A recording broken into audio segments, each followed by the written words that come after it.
Kembali lagi dengan saya Tina Maladi dari PSLC, melanjutkan pembicaraan dengan tema menata hati dan pikiran untuk orang tua dari anak kondisi serba palsi. Dan kembali lagi saya akan melanjutkan pembicaraan dengan Mbak Hesti Novitasari, seorang psikolog klinis anak dan remaja dan juga akrab dipanggil dengan Mbak Vita. Kali ini kita akan membicarakan pengelolaan emosi marah pada orang tua. Hai Fit, apa kabar? Halo Mbak Tina, kabar baik. Kita lanjutin lagi ya obrolan yang sebelumnya. Setelah kita membahas tentang fase penyangkalan pada orang tua dengan anak kondisi CP, kali ini kita mau tanya nih, biasanya ya emosi apa yang menyertai atau muncul setelah fase itu?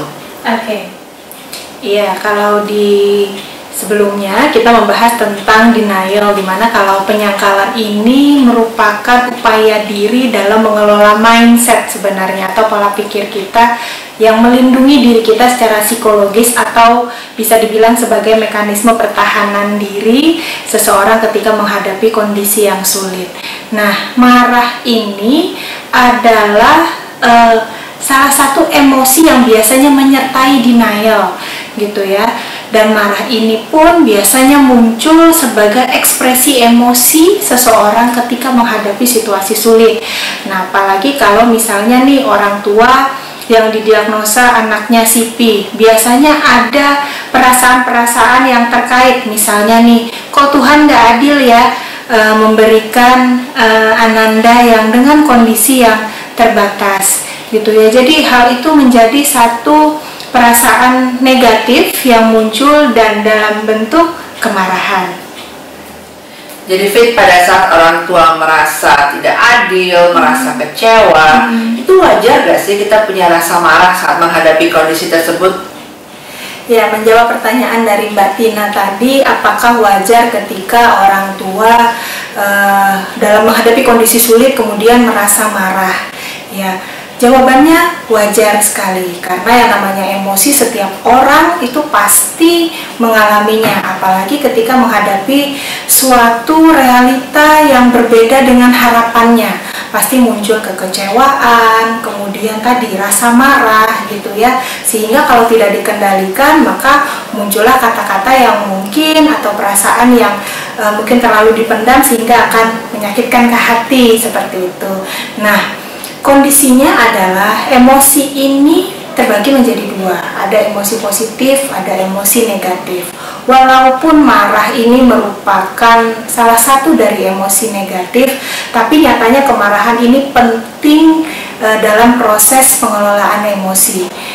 Sehingga ketika marah itu bisa disampaikan, kemudian apa rasa kekecewaan itu juga bisa disampaikan dengan baik, sehingga seiring dengan berjalannya waktu maka rasa marah itu juga sedikit demi sedikit akan berkurang.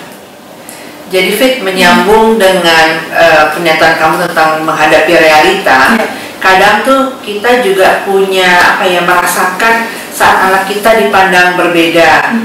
Nah, itu bisa memicu tuh Fit, rasa marah kita. Jadi sebenarnya ada faktor apa aja sih yang bisa memicu rasa marah tuh Fit? Ya, untuk faktor-faktor yang mempengaruhi munculnya emosi ini bisa terbagi menjadi dua. Yang pertama adalah faktor internal atau yang berasal dari dalam diri sendiri. Makanya tadi ada pernyataan ketika kenapa ya saya merasa Tuhan tidak adil kepada saya karena saya mendapatkan atau dianugerahi anak dengan kondisi khusus. Atau juga misalnya ketika ada muncul kekhawatiran, kira-kira saya bisa nggak ya merawat Ananda sehingga bisa tumbuh dan berkembang secara optimal. Nah, itu biasanya faktor internal yang muncul sebagai faktor pemicu dari emosi negatif. Ya, kemudian juga ada faktor eksternal. Tadi yang disampaikan oleh Mbak Tina, ada mungkin lingkungan atau orang-orang terdekat yang mungkin masih memandang negatif ya, memandang berbeda dengan kondisi Ananda kita gitu. Nah, sehingga hal itu bisa memicu rasa kecewa dan kemudian juga memicu juga rasa marah pastinya. Jadi Fit, sangat penting untuk mengetahui pemicunya secara internal dan eksternal, karena setelah kita tahu, jadi kita juga bisa mengelola emosi kita. Nah, sekarang sebagai seorang psikolog, Fit, apakah ada saran yang bisa dibagi atau diberikan untuk para orang tua? Ya, jadi ada beberapa hal yang bisa dilakukan oleh orang tua untuk mengelola emosi marah tersebut. Yang pertama adalah mengakui bahwa emosi marah itu merupakan satu hal yang wajar terjadi bagi setiap orang, sehingga kita tidak memendamnya dan juga tidak berlebihan dalam mengungkapkannya. Kemudian yang kedua, kita perlu mencari sumber pemicunya. Tadi kan sudah saya ceritakan ya mengenai faktor-faktor yang memicu kemarahan itu apa saja.